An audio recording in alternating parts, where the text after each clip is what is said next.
നാം വസിക്കുന്ന ഭൂമിയെ സംരക്ഷിക്കാൻ, അതിൻ്റെ മനോഹാരിത നിലനിർത്താൻ എന്തൊക്കെ ചെയ്യാനാകും? ഒരു മരം നടാം, വീടിന് മുന്നിലെ തോട്ടത്തെ ഒന്ന് നട്ടു നനച്ച് പരിപാലിക്കാം, പ്ലാസ്റ്റിക് ഉപയോഗം കുറയ്ക്കാം, പരമാവധി വസ്തുക്കളെ റീസൈക്കിൾ ചെയ്യാം, പൊതുഗതാഗത സംവിധാനങ്ങൾ പ്രയോജനപ്പെടുത്താം, പ്രകൃതിക്കിണങ്ങിയ ഒരു ജീവിതശൈലി രൂപപ്പെടുത്താം. ഇത്തരത്തിലുള്ള ഉത്തരങ്ങൾ എഴുതി കഴിയുമ്പോഴാണ് ചരിത്രത്തിൽ നിന്നും ഒരു വെല്ലുവിളി ഉയരുന്നത്. ഒരു മരത്തെ മഴവിൽ നിന്ന് രക്ഷിക്കാനായി 2 വർഷക്കാലം അതിന്മേൽ നിങ്ങൾക്ക് താമസിക്കാനാകുമോ? തൻ്റെ 23-ാം വയസ്സിൽ 1000 വയസ്സ് പ്രായമുള്ള ഒരു വൃക്ഷത്തെ വെട്ടരുതെന്ന് പറഞ്ഞുകൊണ്ട് ഒരു പെൺകുട്ടി ആ മരത്തിലേക്ക് കയറുന്നു. ബിസിനസ്സുകാരുടെ കുതന്ത്രങ്ങളെയും പ്രതികൂല സാഹചര്യങ്ങളെയും മറികടന്ന് 738 ദിവസം അവൾ അവിടെ ചെലവഴിക്കുന്നു. വിജയശ്രീലാളിതയായി തിരിച്ചിറങ്ങിയിട്ടും വനസംരക്ഷണത്തിനായുള്ള പോരാട്ടങ്ങളിൽ നേതൃനിരയിൽ അവൾ ഇന്നും തിളങ്ങി നിൽക്കുന്നു. ഈ പ്രകൃതിയെയും അതിൻ്റെ പച്ചപ്പിനെയും ഓർക്കുമ്പോഴൊക്കെ ഓർമ്മകളിൽ ഒരിടം നൽകേണ്ട സ്ത്രീ ശക്തിയാണ് ജൂലിയ ലൊറൈൻ ഹിൽസ്.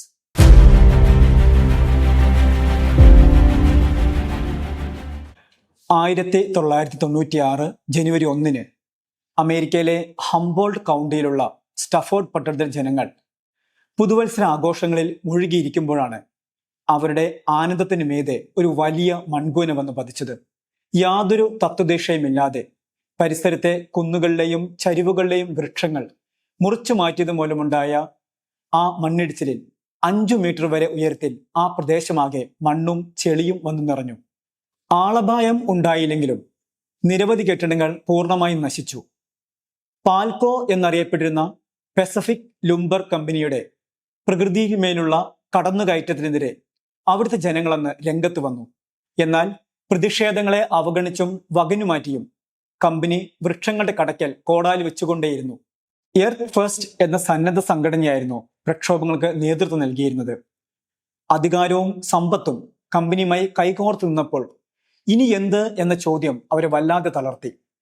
ആ പ്രതിസന്ധി ഘട്ടത്തിൽ 1997 ഡിസംബർ 10 ജൂലിയ എന്ന പെൺകുട്ടി ആ പ്രദേശത്തെ ഏറ്റവും വലിയ ഒരു കോസ്റ്റ് റെഡ്വുഡ് മരത്തിലേക്ക് കയറി.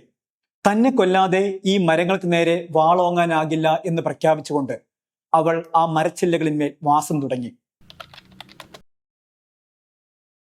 1974 ഫെബ്രുവരി 18 ജൂലിയ ഹില്ലിന്റെ ജനനം. വിശ്വാസകാര്യങ്ങളിൽ കണിശത പുലർത്തിയിരുന്ന ഒരു ക്രിസ്ത്യൻ കുടുംബമായിരുന്നു ജൂലിയയുടേത്. നിരന്തരം യാത്രകൾ ചെയ്യുക എന്നത് മാതാപിതാക്കളും 3 മക്കളും അടങ്ങിയ ആ കുടുംബത്തിന് പ്രകൃതിയെ അറിയാനും വിശ്വാസം പ്രചരിപ്പിക്കാനുമുള്ള ഉപാധിയായിരുന്നു. പലപ്പോഴും ഒരു കൊച്ചു ട്രക്കിലാണ് അവർ പകലും രാവും ചെലവഴിച്ചത്. അത്തരമൊരു യാത്രയിലെ മലകയറ്റത്തിനിടയിൽ കൊച്ചു ജൂലിയയുടെ കൈവിരലുകളിൽ ഒരു പൂമ്പാറ്റ വന്നിരുന്നു. യാത്ര അവസാനിക്കുവോളം അത് അവളെ വിട്ട് പിരിഞ്ഞതുമില്ല. അന്ന് അവൾക്ക് ലഭിച്ച വിളിപ്പേരാണ് ബട്ടർഫ്ലൈ. പിൽക്കാലത്ത് എക്കോ ആക്ടിവിസത്തിലേക്ക് കടന്നപ്പോൾ ഐഡന്റിറ്റി മറച്ചു പിടിക്കേണ്ട സന്ദർഭങ്ങളിലും അവൾ ഉപയോഗിച്ചത് ആ പേര് തന്നെ.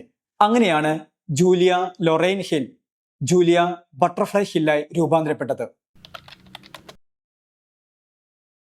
1996 ഒരു കാർ അപകടത്തിൽ ജൂലിയയുടെ തലയ്ക്ക് ഗുരുതരമായി പരിക്കേറ്റു. ഏകദേശം 1 വർഷത്തെ വൈദ്യപരിചരണങ്ങൾക്കൊടുവിലാണ് അവൾക്ക് നടക്കാനും സംസാരിക്കാനും സാധിച്ചത്. ആശുപത്രി ജീവിതകാലത്ത് ജീവിതത്തിന്റെ അർത്ഥത്തെയും ലക്ഷ്യത്തെയും പറ്റി അവൾ ചിന്തിക്കാൻ തുടങ്ങി. രോഗവിമുക്തിയായ അവൾ സ്വയം കണ്ടെത്തലിന്റെ ഭാഗമായി ഒരു യാത്ര ആരംഭിച്ചു. കാലിഫോർണിയയിലെ റെഡ്വുഡ് വനത്തിലേക്ക് അവൾ എത്തിപ്പെടുന്നത് അങ്ങനെയാണ്. ആ പ്രവേശനം അവളുടെ ജീവിതത്തെ അടിമുടി മാറ്റിമറിച്ചു. അതേപ്പറ്റി അവൾ കുറിച്ചത് ഇങ്ങനെയാണ്: മരങ്ങളാൽ തീർത്ത ആ വലിയ കത്തീഡ്രലിലേക്ക് ഞാൻ പ്രവേശിച്ചു. അന്വേഷിക്കുന്നത് എന്തോ അത് ഞാൻ അവിടെ കണ്ടെത്തിയെന്ന തോന്നൽ എൻ്റെ ആത്മാവിൽ ഉളവായി. അവിടെ ആ വിശുദ്ധ സ്ഥലത്ത് അടങ്ങിയിരുന്ന ജ്ഞാനവും ഊർജവും എന്നെ അത്ഭുതപ്പെടുത്തി. ഞാൻ മുട്ടുകുത്തി കരയാൻ തുടങ്ങി. പിന്നീടുള്ള അവളുടെ ജീവിതം ആ റെഡ്വുഡ് മരങ്ങൾക്കൊപ്പവും അവയ്ക്ക് വേണ്ടിയുമായിരുന്നു. ലോകത്തിലെ ഏറ്റവും ഉയരം കൂടിയതും വണ്ണം കൂടിയതും ആയുർദൈർഘ്യം ഉള്ളതുമായ മരങ്ങളാണ് റെഡ്വുഡ് മരങ്ങൾ. തലമുറകൾ കടന്നു പോകുമ്പോഴും ചില്ലകൾ വീശി നിവർന്നു നിൽക്കുന്ന അവയുടെ ജീവിതകാലം 500 മുതൽ 2000 വർഷങ്ങൾ വരെയാണ്.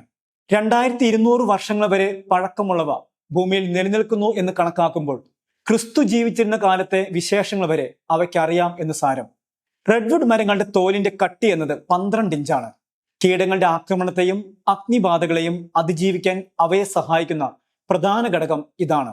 ഒരു എക്കോസിസ്റ്റം സൃഷ്ടിക്കുന്നതിലും പ്രകൃതിയിലെ സന്തുലിതാവസ്ഥ നിലനിർത്തുന്നതിലും പരിസ്ഥിതിയിലെ താപനിലയും ഈർപ്പവും ക്രമീകരിക്കുന്നതിലും റെഡ്വുഡ് മരങ്ങൾക്ക് പ്രത്യേക സ്ഥാനമുണ്ട്. ലോകത്ത് ഇന്ന് നിലനിൽക്കുന്ന ഏറ്റവും ഉയർന്ന റെഡ്വുഡ് മരത്തിന്റെ ഉയരം 380 അടിയാണ്. അതായത് 115 മീറ്റർ. വണ്ണം എന്നത് ഏകദേശം 8 മീറ്ററും. ഈ വമ്പൻ മരങ്ങളെ യാതൊരു നിയന്ത്രണവുമില്ലാതെ മുറിച്ച് ഉപയോഗിക്കാൻ തുടങ്ങിയതോടെ കാലാവസ്ഥയിലും മനുഷ്യജീവിതങ്ങളിലും അതിന്റെ പ്രത്യാഘാതങ്ങൾ ഉണ്ടാകാൻ തുടങ്ങി. 1850കളിലെ കണക്കുകളിൽ നിന്നും ജൂലിയയുടെ പ്രക്ഷോഭ സമയത്തേക്ക് എത്തുമ്പോൾ 5% താഴെ മാത്രമേ റെഡ്വുഡ് മരങ്ങൾ കാലിഫോർണിയയിൽ അവശേഷിച്ചിരുന്നുള്ളൂ. 1997 ഡിസംബർ 10 നിലാവുള്ള രാത്രിയിലാണ് ജൂലിയ ഹിൽ പ്രതിഷേധത്തിന്റെ ഭാഗമായ മരം കയറ്റം നടത്തിയത്. മരച്ചില്ലകൾക്കിടയിൽ 8 അടി നീളത്തിലും 6 അടി വീതിയിലുമുള്ള ഒരു കാവൽമാടം പണിയാൻ അന്നത്തെ ചന്ദ്രപ്രകാശം അവളെ സഹായിച്ചു. അതിന്റെ ഓർമ്മയ്ക്കായിട്ടാണ് ആ മരത്തിന് അവൾ ലൂണ എന്ന് പേരിട്ടത്. മരവും മനുഷ്യനും തമ്മിലുള്ള അനിതര സാധാരണമായ ഒരു സൗഹൃദത്തിന്റെ തുടക്കമായിരുന്നു അത്. 23-കാരിയായ ജൂലിയോട് പറയാൻ ലൂണയ്ക്ക് 60 മീറ്റർ ഉയരത്തിന്റെയും 4 മീറ്റർ വ്യാസത്തിന്റെയും കണക്കുകളും 1000 വർഷത്തെ ആയുസിന്റെ കഥകളും സ്വന്തമായിരുന്നു. ഏകദേശം 2 ആഴ്ച മരത്തിന് മുകളിൽ കഴിയുക എന്ന ലക്ഷ്യത്തോടെയാണ് എർത്ത് ഫസ്റ്റ് സംഘത്തിന്റെ സഹായത്തോടെ ജൂലിയ ലൂണയുടെ ശിഖരങ്ങളിലേക്ക് ചുവടുവെച്ചത്. എന്നാൽ ലൂണയെ പ്രണയിച്ചു തുടങ്ങിയതോടെ മരങ്ങളെ മുറിക്കില്ലെന്ന ഉറപ്പ് ലഭിക്കും വരെ താഴെ ഇറങ്ങില്ലെന്ന തീരുമാനത്തിലേക്ക് അവൾ എത്തിച്ചേർന്നു. അതോടെ മനുഷ്യന്റെ അതിജീവന ശൈലികളുടെ പഠനശാലയും പരീക്ഷണശാലയുമായി ലൂണ മാറുകയും ചെയ്തു. എർത്ത് ഫസ്റ്റിലെ 8-10 പേരടങ്ങുന്ന ഒരു ചെറു സംഘം ജൂലിയയ്ക്കും ലൂണയ്ക്കും കൂട്ടായി സദാനേരം താഴെ നിന്നിരുന്നു. ജൂലിയയ്ക്ക് ആവശ്യമുള്ളവ കയറിലൂടെ അവർ മുകളിലേക്ക് എത്തിച്ചു. സൗരോർജ്ജത്താൽ പ്രവർത്തിക്കുന്ന ഒരു ചെറിയ ഫോണിലൂടെ അവൾ മറ്റുള്ളവരുമായി സംസാരിച്ചു. അതിലൂടെ ഇന്റർവ്യൂകളും നൽകി. ഉണങ്ങിയ പഴങ്ങളും ബിസ്ക്കറ്റുകളുമായിരുന്നു അവരുടെ പ്രധാന ഭക്ഷണം. ഏറ്റവും മിതമായ രീതിയിൽ പാചകം ചെയ്യാൻ ഒരു ഒറ്റ ബർണർ ഗ്യാസ് സ്റ്റവും അവൾ ഉപയോഗിച്ചിരുന്നു. കട്ടിയുള്ള ഒരു സ്ലീപ്പിംഗ് ബാഗിനകത്തായിരുന്നു അവളുടെ ഉറക്കം.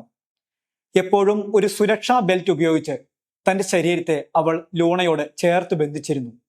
മഴയിലും മഞ്ഞിലും കാറ്റിലും ചൂടിലും അവൾ നടത്തിയത് ഒരു ജീവൻ മരണ പോരാട്ടമായിരുന്നു.